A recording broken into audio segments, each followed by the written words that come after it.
भाजपा के कुछ लोगों ने नारी तू नारायणी को नारी तू नौकरानी बना दिया है, इस स्लोगन को ही चेंज कर दिया है। ऐसा मैं इसलिए कह रही हूं क्योंकि कुछ लोग जो ऊपर बैठे हुए हैं वो यही चाहते हैं कि जो औरत उनके इशारों पर नाचे, जो उनकी बात माने, जो गॉसिप्स का हिस्सा बने, उसको तो वो प्रदेश में, दिल्ली प्रदेश में महिला मोर्चा अध्यक्ष भी बना सकते हैं। जो आदमी उनके इशारों पर नाचे उनको भी वो प्रदेश अध्यक्ष बना सकते हैं। ऐसा मैं इसलिए कह रही हूं क्योंकि वैजयंत पांडा जी जो दिल्ली के प्रभारी हैं और बीजेपी के उपाध्यक्ष भी हैं, उनके दो असिस्टेंट आज से 2.5 साल पहले मुझसे मिले थे और उनमें से एक का नाम था सना और फीमेल का, और मेल का नाम था विनोद राणा। उन्होंने आके मुझसे बहुत सारी गॉसिप्स मुझसे आके पूछते हैं कि नेहा जी बताइए उस वक्त वहां के संगठन मंत्री जी का उस महिला के साथ चक्कर है या नहीं है। अरे भाई, मैं यहाँ काम करने आती हूँ या दुनिया के चक्कर देखने आती हूँ कि किसका किसके साथ चक्कर चल रहा है या नहीं चल रहा, और मुझे इससे क्या लेना देना। मेरे से आप काम की बात पूछो। मैंने उनसे साफ जवाब दिया कि नहीं, मुझे किसी का कोई चक्कर वक्कर नहीं पता, क्योंकि मैं अपने काम से मतलब रखती हूँ। मैं आती हूँ, सिर्फ मीटिंग अटेंड करती हूँ और चली जाती हूँ। उसके बाद उन्होंने फिर मुझे फोन किया, कहते देखिए सारी गॉसिप्स जो है हमें वीरेंद्र सचदेवा जी तो दे रहे हैं पर आप नहीं दे रहे। तो मैंने कहा मेरे पास है ही नहीं गॉसिप्स, तो मैं आपको दूं क्या। और ये कह के मैंने फोन काट दिया। उसके एग्जैक्ट 2 महीने बाद मुझे प्रवक्ता पद से भी मुक्त कर दिया गया।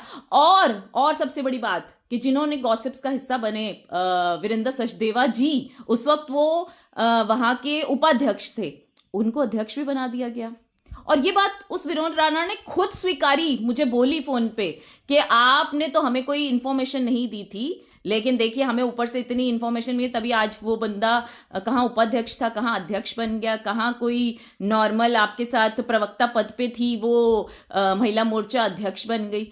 तो इसका मतलब कि जो औरतें गॉसिप्स का हिस्सा बने, जो आदमी गॉसिप्स का हिस्सा बने, जो गलत काम करे, जनता की सेवा ना करें, उनको ये ऊपर के पद देते हैं। और जो जनता की सेवा करना चाहे, जनता के लिए काम करे, दिन रात एक करे, झुग्गी बस्तियों में जाके बसने वाले, मैंने कोई एक बार नहीं, मैं पिछले 9 साल से झुग्गी बस्ती के लिए काम कर रही हूं, झुग्गी बस्ती की महिलाओं के लिए, जबकि हमारा अच्छा खासा बिजनेस है। उसके बावजूद मैंने कभी ऐसा नहीं सोचा कि मैं झुग्गी की जाके महिलाओं के साथ काम क्यों करूं। लेकिन इनको काम नहीं चाहिए था, इनको गॉसिप्स वाली महिलाएं चाहिए थी।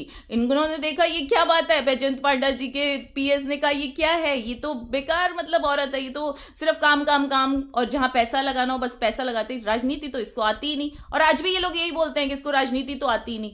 भैया अगर ऐसी इतनी ओझी और घटिया राजनीति होती है तो मैं सच में, मुझे राजनीति नहीं आती। मैं सोशल वर्कर ही अच्छी हूं। लेकिन मैं इतना कहना चाहूंगी, एक औरत का अपमान आपने किया है ना, तो दिल से ये बद्दुआ है। मैं इस वक्त सेल्फी मतलब मेरी ये हालत कि मैं इतनी टॉर्चर मेंटली हो चुकी हूं कि हार के मुझे ये सब बोलना पड़ रहा है। ऊपर वालों ने नहीं सुनी, अब वो ऊपर वाला सुनेगा। और कौरवों का भी अंत हुआ था। कौरवों को लगता था हम बहुत बड़ी सेना है, हमारा तो अंत हो ही नहीं सकता, एक द्रौपदी क्या कर लेगी। तो मैं आज यही कहूंगी, इतिहास गवाह है कि जब किसी मासूम औरत के साथ अन्याय होता है ना, तो वो ऊपर वाला सुनता है। बस।